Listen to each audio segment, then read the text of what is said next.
চাকর হিসেবে দ্বারকানাথ ইংরেজ সাহেবদের সব ধরনের সেবাই দিতেন, এমনকি মনোরঞ্জনের জন্য নিজ পরিবারের নারীদেরকে পর্যন্ত ইংরেজদের বিছানায় পাঠাতে একটু সম্মানে বাঁধেনি ঠাকুর পরিবারের। যে কারণে ভারতের আরেক নোবেল বিজয়ী অর্থনীতিবিদ অমর্ত্য সেন তার বইতে রবীন্দ্রনাথের জন্ম পরিচয় নিয়ে সন্দেহ প্রকাশ করেছেন। যুক্তি হিসেবে রবীন্দ্রনাথের শারীরিক গঠনের সাথে সাধারণ ভারতীয়দের পার্থক্যটা তিনি সামনে তুলে এনেছেন। এছাড়া ঠাকুর বাড়ির নারীদের সাথে যেহেতু ইংরেজদের অবাধ মেলামেশা ছিল, সে কারণে অমর্ত্য সেন রবীন্দ্রনাথের ডিএনএ পরীক্ষারও দাবি তুলেছেন।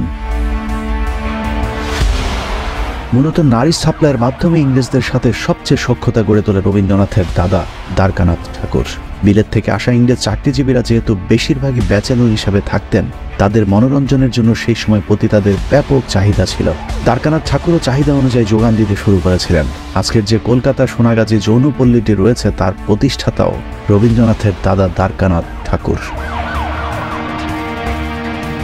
2012 সালের আনন্দবাজার পত্রিকার একটি নিবন্ধ ছাপা হয়েছিল, যেখানে কলকাতায় দ্বারকানাথ ঠাকুরের এরকম কমপক্ষে 43টি যৌনপল্লী থাকার বিষয়টি উল্লেখ করা হয়েছে, যে ব্যবসা রবীন্দ্রনাথের জীবদ্দশা পর্যন্ত চলমান ছিল। একসময় পতিতা ব্যবসায় হয়ে উঠেছিল ঠাকুর পরিবারের প্রধান ব্যবসা। এছাড়া পতিতালয়ে আসা খদ্দেরদের চাহিদার কারণে মদ এবং আফিমের ব্যবসাটাও জমজমাট হয়ে উঠেছিল কলকাতায়। ঠাকুর বাড়িতে মদ আর আফিম এতটাই সহজলভ্য হয়েছিল যে রবীন্দ্রনাথের সাথে পরকীয়ার জেরে তার যে বৌদি। আসসালামু আলাইকুম প্রদর্শক শ্রোতা, রবীন্দ্রনাথ ঠাকুরকে নিয়ে সাংবাদিক ইলিয়াসের একটি বিশেষ প্রতিবেদন আছে, যেখানে উঠে আসলো রবীন্দ্রনাথ ঠাকুরের অজানা অনেক গুরুত্বপূর্ণ তথ্য, যা বাঙালি জাতির জানা খুবই জরুরি। চলুন ভিডিওতে বিস্তারিত দেখে আসি।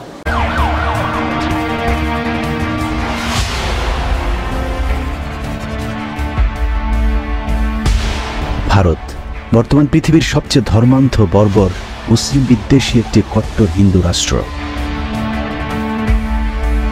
এই ধর্মান্ধতার বর্বরতা নতুন কিছু নয়।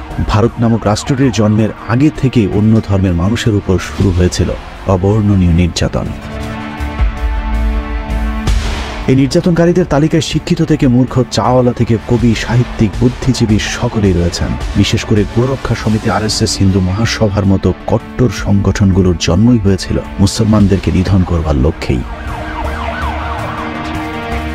শুধু মুসলমান নয়, কট্টর হিন্দুত্ববাদী রাষ্ট্রটিতে আজ মুসলমান, খ্রিস্টান, শিখ, বৌদ্ধ কেউ নিরাপদ নয়। অখণ্ড ভারতের স্বপ্ন বিক্রি করে চাওয়ালা মোদি 1 দশক ধরে ভারতের 150 কোটি মানুষকে বোকা বানিয়ে যাচ্ছেন। প্রভু রাম জি কে হাম পর আশীর্বাদ বনে রহে, মেরে সাথ পুরি তাকত সে বলিয়ে জয় শ্রী রাম, আওয়াজ দূর দূর তক জানি চাই। এই 1 দশকে মুসলমানদের জন্য ভারতে বেঁচে থাকাটাই দুষ্কর হয়ে দাঁড়িয়েছে।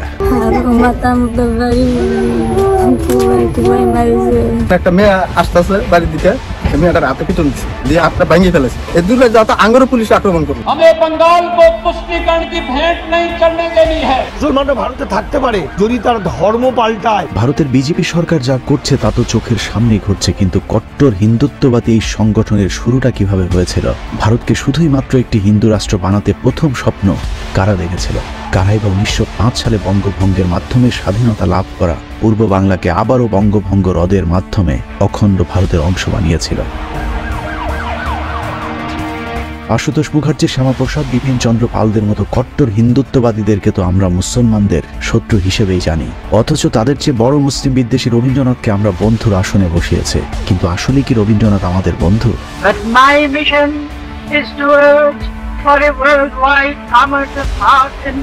কোনো সন্দেহ নেই রবীন্দ্রনাথ একজন ভালো লেখক, সেই সাথে অন্যের সাহিত্য চুরি করে নিজের বলে চালিয়ে দেওয়া তার লেখালেখিরই অংশ বিশেষ। সেই সাথে এটা উল্লেখ না করলে চলবে না যে অবশ্যই রবীন্দ্রনাথ একজন সাম্প্রদায়িক হিন্দু কবি। আরও স্পষ্ট করে বললে রবীন্দ্রনাথ ছিলেন একজন মুসলিম বিদ্বেষী বর্ণবাদী লেখক। এছাড়াও অত্যাচারী জমিদার, পতিতা ব্যবসায়ী থেকে শুরু করে নানান ধরনের বিশেষণ জড়িয়ে আছে রবীন্দ্রনাথের নামের সাথে। জমিদারি অবশ্য রবীন্দ্রনাথের টাকায় কেনা পদবী। রবীন্দ্রনাথের পূর্বপুরুষ কখনোই জমিদার ছিলেন না। তার দাদা দ্বারকানাথ ঠাকুরের হাত ধরেই ঠাকুর পরিবারের উত্থানের শুরু হয়েছিল। দ্বারকানাথ ঠাকুর ছিলেন ট্রেভর প্লাউডের 150 টাকা মাইনের একজন সামান্য চাকর। আর এই সূত্র ধরে ইংরেজ সাহেবদের সাথে পরিচয়ের সুযোগ হয়েছিল রবীন্দ্রনাথের দাদা দ্বারকানাথ ঠাকুরের। চাকর হিসেবে দ্বারকানাথ ইংরেজ সাহেবদের সব ধরনের সেবাই দিতেন, এমনকি মনোরঞ্জনের জন্য নিজ পরিবারের নারীদেরকে পর্যন্ত ইংরেজদের বিছানায় পাঠাতে একটু সম্মানে বাঁধেনি ঠাকুর পরিবারের। যে কারণে ভারতের আরেক নোবেল বিজয়ী অর্থনীতিবিদ অমর্ত্য সেন তার বইতে রবীন্দ্রনাথের জন্ম পরিচয় নিয়ে সন্দেহ প্রকাশ করেছেন। যুক্তি হিসেবে রবীন্দ্রনাথের শারীরিক গঠনের সাথে সাধারণ ভারতীয়দের পার্থক্যটা তিনি সামনে তুলে এনেছেন। এছাড়া ঠাকুর বাড়ির নারীদের সাথে যেহেতু ইংরেজদের অবাধ মেলামেশা ছিল, সে কারণে অমর্ত্য সেন রবীন্দ্রনাথের ডিএনএ পরীক্ষারও দাবি তুলেছেন। মূলত নারী সাপ্লাইয়ের মাধ্যমে ইংরেজদের সাথে সবচেয়ে সখ্যতা গড়ে তোলে রবীন্দ্রনাথের দাদা দ্বারকানাথ ঠাকুর। বিলেত থেকে আসা ইংরেজ চাকরিজীবীরা যেহেতু বেশিরভাগই ব্যাচেলর হিসেবে থাকতেন, তাদের মনোরঞ্জনের জন্য সেই সময় পতিতাদের ব্যাপক চাহিদা ছিল। দ্বারকানাথ ঠাকুরও চাহিদা অনুযায়ী যোগান দিতে শুরু করেছিলেন। আজকের যে কলকাতার সোনাগাজী যৌনপল্লীটি রয়েছে তার প্রতিষ্ঠাতাও রবীন্দ্রনাথের দাদা দ্বারকানাথ ঠাকুর। 2012 সালের আনন্দবাজার পত্রিকার একটি নিবন্ধ ছাপা হয়েছিল, যেখানে কলকাতায় দ্বারকানাথ ঠাকুরের এরকম কমপক্ষে 43টি যৌনপল্লী থাকার বিষয়টি উল্লেখ করা হয়েছে, যে ব্যবসা রবীন্দ্রনাথের জীবদ্দশা পর্যন্ত চলমান ছিল। গোলাম আহমদ মর্তুজা রচিত এক অন্য ইতিহাস গ্রন্থের অসাধারণ দ্বারকানাথ অধ্যায়েও এ বিষয়ে বিস্তারিত আলোচনা করা হয়েছে। আনন্দবাজার পত্রিকার বাংলা 1406-এর 28 কার্তিক সংখ্যায় লেখা হয়েছে, তবে চুরি করে সাহিত্য রচনা করলে রবীন্দ্রনাথের পতিতা সাহিত্যের উপর মারাত্মক দক্ষতা ছিল। আরও সহজ ভাষায় বললে অশ্লীল সাহিত্যের উপর রবীন্দ্রনাথের পিএইচডি ডিগ্রি ছিল। সত্যি কথা বলতে ওই সময় কলকাতায় বিশেষ কারণে সিফিলিস খুব কমন একটি রোগ ছিল, তাই 1928 সালে অবতার পত্রিকায় রবীন্দ্রনাথের সিফিলিস রোগের খবরটা খুব একটা গুরুত্ব পায়নি। বলে রাখা ভালো, সিফিলিস হচ্ছে যৌন সংক্রান্ত একটি রোগ। বহু নারীর সাথে শারীরিক সম্পর্কের মাধ্যমে সিফিলিস রোগ বাঁধানোর পাশাপাশি রবীন্দ্রনাথের বিভিন্ন লেখাতেও যৌনতা এবং কুরুচিপূর্ণ ভাষার ব্যবহার পাওয়া যায়। যেমন তার বিখ্যাত 2 বিঘা কবিতায় তিনি লিখেছেন, বুক ভরা মধু বঙ্কের বধূ, জল লয়ে যায় ঘরে, মা বলিতে প্রাণ করে আনচান, চোখ আসে জলে ভরে। একসময় পতিতা ব্যবসায় হয়ে উঠেছিল ঠাকুর পরিবারের প্রধান ব্যবসা। এছাড়া পতিতালয়ে আসা খদ্দেরদের চাহিদার কারণে মদ এবং আফিমের ব্যবসাটাও জমজমাট হয়ে উঠেছিল কলকাতায়। ঠাকুর বাড়িতে মদ আর আফিম এতটাই সহজলভ্য হয়েছিল যে রবীন্দ্রনাথের সাথে পরকীয়ার জেরে তার যে বৌদি আত্মহত্যা করেছিল, সেই কাদম্বরী দেবী অতিরিক্ত আফিম খেয়ে আত্মহত্যা করেছিল। উইকিপিডিয়াতেও তার মৃত্যুর কারণ হিসেবে অতিরিক্ত আফিম খাওয়ার কথা বলা হয়েছে। কাদম্বরীকে রেখে রবীন্দ্রনাথের বিয়ে করার বিষয়টি তার বৌদি কোনোভাবেই মেনে নিতে পারেনি, যে কারণে দেবরের বিয়ের মাত্র 4 মাসের মাথায় তিনি আফিম খেয়ে আত্মহত্যা করেছিলেন। যাই হোক, মদ, আফিম আর পতিতা ব্যবসার টাকাতেই একের পর এক ব্যবসার জমিদারি কিনতে থাকে দ্বারকানাথ ঠাকুর। বিদেশি বাবুদের মনোরঞ্জনের বিনিময়ে কামানোর টাকায় ফুলে ফেপে ঠাকুর পরিবার খোলস পাল্টে হয়ে যায় জমিদারের বংশধর। অনৈতিক উপায়ে উপার্জিত টাকায় জমিদারি লাভ করবার পর প্রজাদের পিষে মারতেও ছাড়েনি ঠাকুর পরিবার। শচীন্দ্র অধিকারী শিলাইদহ রবীন্দ্রনাথ বইয়ের তথ্য অনুযায়ী পূর্বপুরুষদের মতো রবীন্দ্রনাথ নিজেও অত্যন্ত নিষ্ঠুর একজন জমিদার ছিলেন। অন্যান্য জমিদারেরা প্রজাদের কাছ থেকে একবার খাজনা আদায় করলেও রবীন্দ্রনাথ 1894 সালে ঘোষণা দেন তার প্রজাদেরকে বছরে 2 বার খাজনা দিতে হবে। জমির খাজনার পাশাপাশি কালী পূজায় বাধ্যতামূলক প্রজাদেরকে খাজনা দিতে বাধ্য করা হয়। যদিও তার জমিদারিতে বসবাস করা বেশিরভাগ প্রজাই ছিলেন মুসলমান, তারপরেও তাদেরকে পুজোর চাঁদা দিতে বাধ্য করা হতো। প্রজা বিদ্বেষী রবীন্দ্রনাথের লেখালেখিতেও জাতি ধর্মের বিদ্বেষে স্পষ্টভাবে পরিলক্ষিত হয়েছে। শুধুমাত্র মুসলমানদের ধর্মকে ছোট করবার জন্য তিনি অসংখ্য গল্প, কবিতা এবং উপন্যাস লিখে গেছেন। রবীন্দ্রনাথের সমস্যা পুরানো কাবলিওয়ালা গল্পে মুসলমানদের জারজ, চোর, খুনি হিসেবে উপস্থাপন করা হয়েছে। দুরাশা গল্পে একজন মুসলিম নারীকে বিকৃতভাবে উপস্থাপন করে দেখানো হয়েছে। হিন্দু ধর্ম এবং ব্রাহ্মণদের প্রতি মুসলিম নারীর চরম আকর্ষণ রয়েছে। রবীন্দ্রনাথ তার বিখ্যাত প্রবন্ধ বীরগুরুতে লিখেছেন, দেবতত্ত্ব সকলেই নিজের উপাসনা প্রচলিত করতে চায়। গোরখনাথ, রামানন্দ প্রভৃতি ধর্মমতের প্রবর্তকেরা নিজে নিজে এক একটা পন্থা বাহির করিয়া গিয়াছেন। ঈশ্বরের কাছে প্রার্থনা করিবার সময় মোহাম্মদ নিজেও নাম উচ্চারণ করিতে আদেশ করিয়া গেছেন। এভাবে তিনি মুসলমানদের কালেমা নিয়েও কটাক্ষ করেছেন। মুসলিম বিদ্বেষ সরাতে গিয়ে তিনি লিখেছেন, জবনদের মুখে আল্লাহু আকবার ধ্বনি আসছে, আর অন্যদিকে আর্য যোদ্ধারা হিন্দুস্তান রক্ষা করতে তাদের বিরুদ্ধে যুদ্ধ করছে।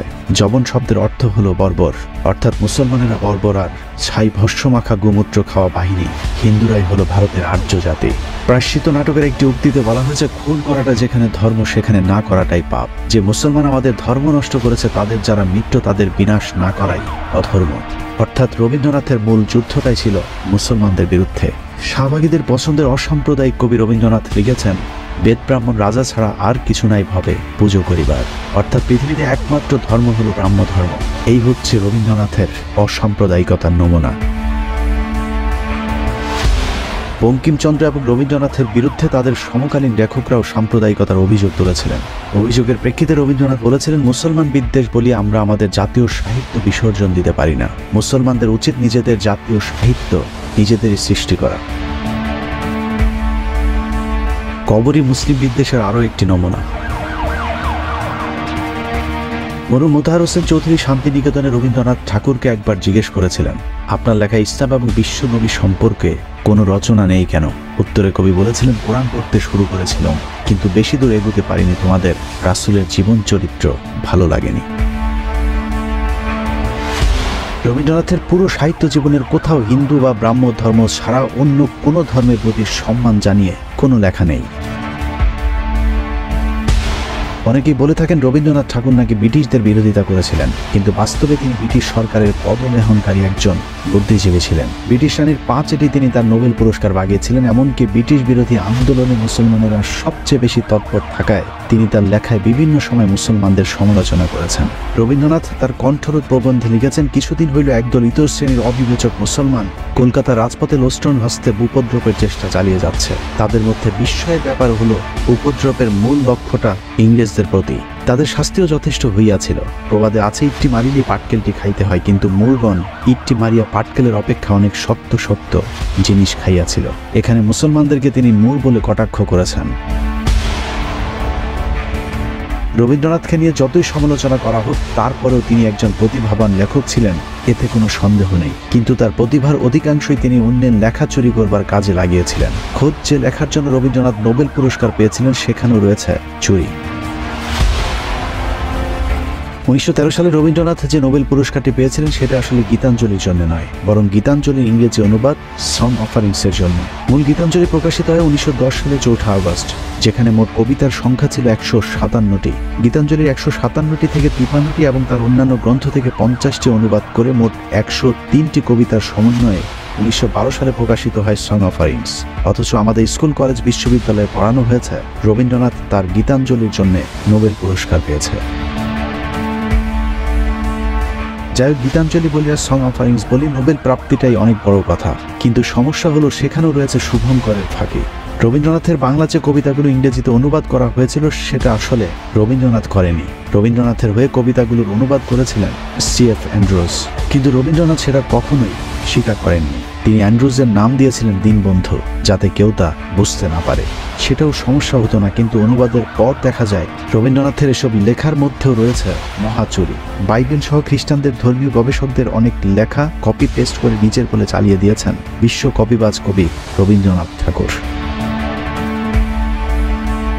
গীতাঞ্জলির কথিত ইংরেজি অনুবাদ সং অফারিংসের ভূমিকা টানতে গিয়ে ইংলিশ কবি ইয়েটস বলেছিলেন, a tradition where poetry and religion are the same thing has passed through the centuries, gathering from learned and unlearned metaphor and emotion and carried back again to the multitude the thought of the scholar and the noble. গীতাঞ্জলির ইংরেজি অনুবাদের 26 নম্বর কবিতা এবং বাইবেলের song of সলোমনের 2টি শ্লোকের সাথে হুবহু মিল রয়েছে।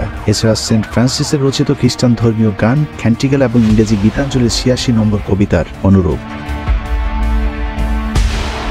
রবীন্দ্রনাথের বিখ্যাত উর্বশী কবিতাটাও নকল।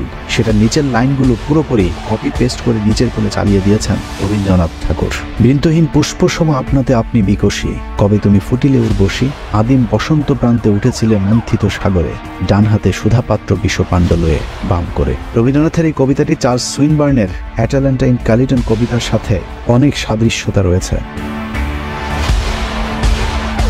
রবীন্দ্রনাথের চিত্রাকাব্যের এবার ফেরোমোরে এবং মানসিক কাব্যের বধূ এই কবিতা দুটি ইংলিশ বিখ্যাত কবি মিস্টার শেলি এবং মিস্টার ওয়ার্ডসওয়ার্থের কবিতার সাথে ভাবগত এবং গঠনগত অনেক মিল রয়েছে। প্রিয়রঞ্জন সেন এবং নারায়ণ বিশ্বাস একমত হয়েছেন যে রবীন্দ্রনাথের গোড়া এবং ঘরে বাইরে দুটি কাব্য ইংরেজদের থেকে নকল করা। রবীন্দ্রনাথ তার লেখার একটি উল্লেখযোগ্য অংশ চুরি করেছিলেন মধ্যযুগের মুসলিম কবি সাহিত্যিকদের লেখা থেকে। এর মধ্যে মির্জা গালিব, শেখ সাদি, ওমর খাইয়াম সহ অনেক লেখক রয়েছেন। রবীন্দ্রনাথের বিখ্যাত কবিতা ভারত তীর্থ কবিতাটি পার্সিয়ান কবি আল্লামা জালালউদ্দিন রুমির কবিতার হুবহু নকল। দেশি বিদেশি লেখকদের পাশাপাশি রবীন্দ্রনাথের চুরির হাত থেকে আশপাশের বন্ধুরাও বাঁচতে পারেনি।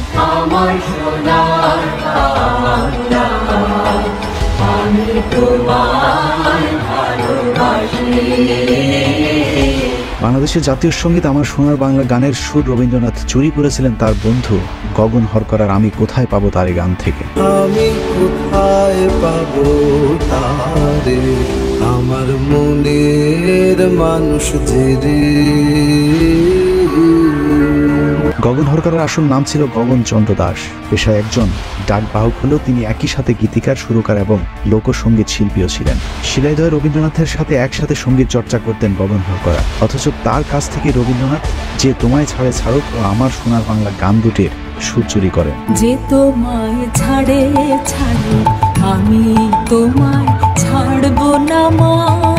গগন হরকরার সুর করা আসল গান দুটি হলো মন অসার মায়ায় ভুলে রবে এবং আমি কোথায় পাবো তারে।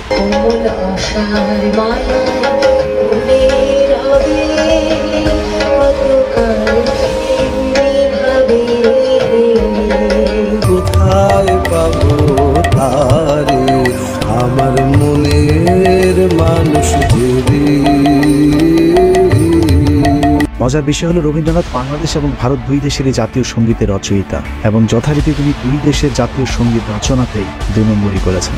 যেমন ভারতীয় জাতীয় সঙ্গীতের জনগণমন অধিনায়ক জয় হে ভারত ভাগ্য বিধাতা এই লাইনটি সহ ভারতের জাতীয় সঙ্গীতের সবকটি লাইন তিনি ভারতের স্বাধীনতার বিরুদ্ধে লিখেছিলেন। কারণ জনগণমন এই গানটি লেখার উদ্দেশ্য ছিল 1910 সালের 6 মে ভারত সম্রাট পঞ্চম জর্জকে অভিনন্দন জানানো।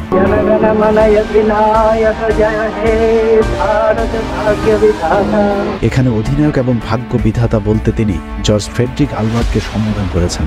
ভারতের পুরো জাতীয় সঙ্গীতটি মন দিয়ে শুনলে বোঝা যাবে এটা কোনো দেশের জাতীয় সঙ্গীত হতে পারে না, এটি একজন ব্যক্তিকে বন্দনা করে লেখা হয়েছিল।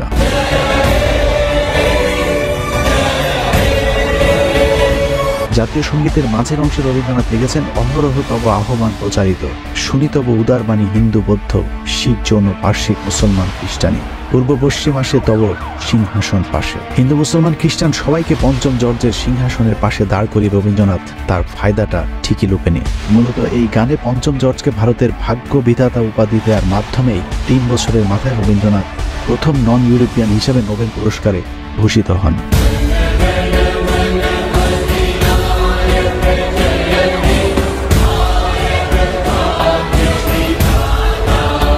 একই অবস্থা বাংলাদেশের জাতীয় সঙ্গীতের বেলায়ও। হিন্দুদের দেবীকে নিয়ে লেখা বন্দনায় অন্যজনের সুর চুরি করে বসানো গানকে আমরা আবালের মতো জাতীয় সঙ্গীত হিসেবে গিয়ে যাচ্ছি।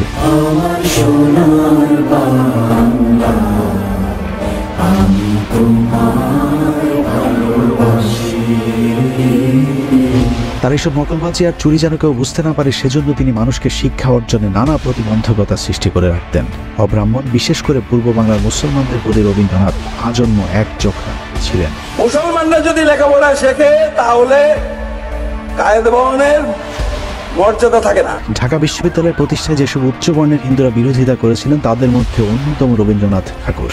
অন্যদের মাঝে কলকাতা বিশ্ববিদ্যালয়ের ভাইস চ্যান্সেলর আশুতোষ মুখার্জি, তার পুত্র শ্যামাপ্রসাদ মুখার্জি, বিপিন চন্দ্র পাল, সুরেন্দ্রনাথ ব্যানার্জি, প্যারি মোহন মুখোপাধ্যায়, সুরেন্দ্রনাথ সমাজপতি এবং আম্বিকাচরণ মজুমদার। এরা সকলেই ছিল দুই বাংলার তথা ভারতের তৎকালীন সময় শীর্ষস্থানীয় বুদ্ধিজীবী এবং রবীন্দ্রনাথের অত্যন্ত ঘনিষ্ঠজন। সেই সাথে এরাই বিজেপির মাদার সংগঠন হিন্দু মহাসভার প্রতিষ্ঠাতা কিংবা কট্টর সমর্থক, যে কারণে মোদী সরকার এখন রবীন্দ্রনাথের ইমেজ রক্ষায় মাঠে নেমেছে। তাদের ইশারাতে বাংলাদেশি কম পয়সার অনেক বুদ্ধিজীবী ইদানিং রবীন্দ্রনাথকে বাংলাদেশ প্রেমী বানানোর নানান চেষ্টা করে যাচ্ছে। আমরা অনেক তথ্য পেয়েছি যে তথ্যের মধ্যে রবীন্দ্রনাথ এবং ঢাকা বিশ্ববিদ্যালয়ের বন্ধন অনেক সুদৃঢ় হয়েছিল। তাদের দাবি রবীন্দ্রনাথ নাকি ঢাকা বিশ্ববিদ্যালয়ের প্রতিষ্ঠায় কোনো বিরোধিতাই করেননি, অথচ তার সমসাময়িক সময়ের বুদ্ধিজীবীরা রবীন্দ্রনাথকে ঢাকা বিশ্ববিদ্যালয় প্রতিষ্ঠার কট্টর বিরোধী হিসাবে অভিযুক্ত করেছেন। ডক্টর নীরোদপরণ হাজরা লিখেছেন 1912 খ্রিস্টাব্দের 28শে মার্চ কলকাতার গড়ের মাঠে এক বিরাট সমাবেশ করা হয়। তখন কবির বয়স ছিল 51 বছর। ঠিক তার দুদিন পূর্বে আরেকটি গুরুত্বপূর্ণ মিটিং হয়েছিল।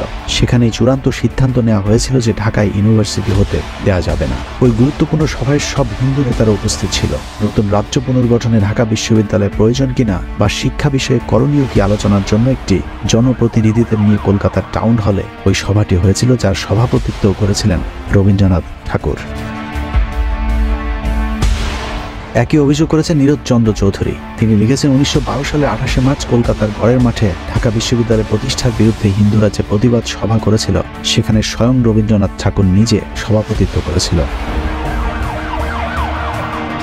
ডক্টর রমেশ চন্দ্র মজুমদার লিখেছেন কলকাতা বিশ্ববিদ্যালয়ের ভিসি আশুতোষ মুখার্জির নেতৃত্বে ভাইসরয় লর্ড হার্ডিঞ্জকে 18 বার স্মারকলিপি দিয়ে চাপ সৃষ্টি করা হয়েছিল যেন ঢাকা বিশ্ববিদ্যালয় প্রতিষ্ঠা করা না হয়। বিদ্রুপ করে হিন্দু নেতারা ঢাকা বিশ্ববিদ্যালয়কে বলতেন মক্কা বিশ্ববিদ্যালয়।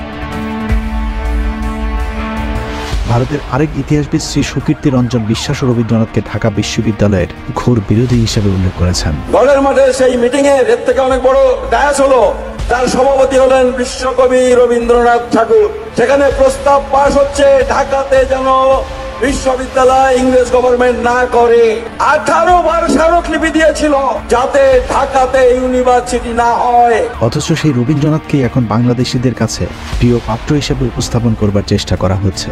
তার লেখা গল্প প্রবন্ধ আমাদের সেই বিশ্ববিদ্যালয়ে পড়ানো হচ্ছে যিনি আজীবন সেই বিশ্ববিদ্যালয়টি প্রতিষ্ঠার বিরোধিতা করে গিয়েছিলেন। ক্ষণিকের গান গাড়ে আজি প্রাণ ক্ষণিক দিনের আলোকে। অন্যদিকে 1921 সালে ঢাকা বিশ্ববিদ্যালয় প্রতিষ্ঠিত হয়, অথচ তারও 6 বছর আগে 1915 সালে মৃত্যুর আগেই যিনি ঢাকা বিশ্ববিদ্যালয়ের জন্য কয়েকশো বিঘা জমি দান করে গিয়েছিলেন সেই নবাব স্যার সলিমুল্লাহকে আমরা ভুলেই যেতে বসেছি।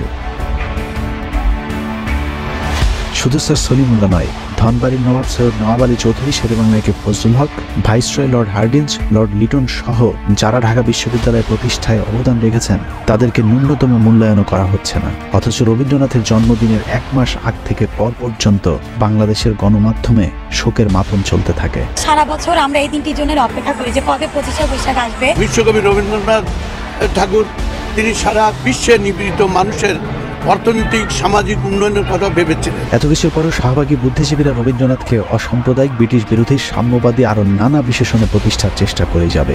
ভারতীয় এসব দালালদের জন্য তাদের কবিগুরুর লেখা 2টি লাইন পড়ে আজকের অনুষ্ঠান শেষ করব। পূর্ব বাংলার 7 কোটি বাঙালিকে উদ্দেশ্য করে রবীন্দ্রনাথ লিখেছিলেন, 7 কোটি সন্তানের হে মুগ্ধ জননী, রেখেছ বাঙালি করে মানুষ করনি। আল্লাহ হাফেজ। দর্শক শ্রোতা, এই বিষয়ে আপনার গুরুত্বপূর্ণ মতামত কমেন্ট বক্সে চাচ্ছি। কমেন্ট বক্সটি আপনার লিখতে পারেন কমেন্ট বক্সে আপনার গুরুত্বপূর্ণ মন্তব্য। আজকে পর্যন্তই। আল্লাহ হাফেজ।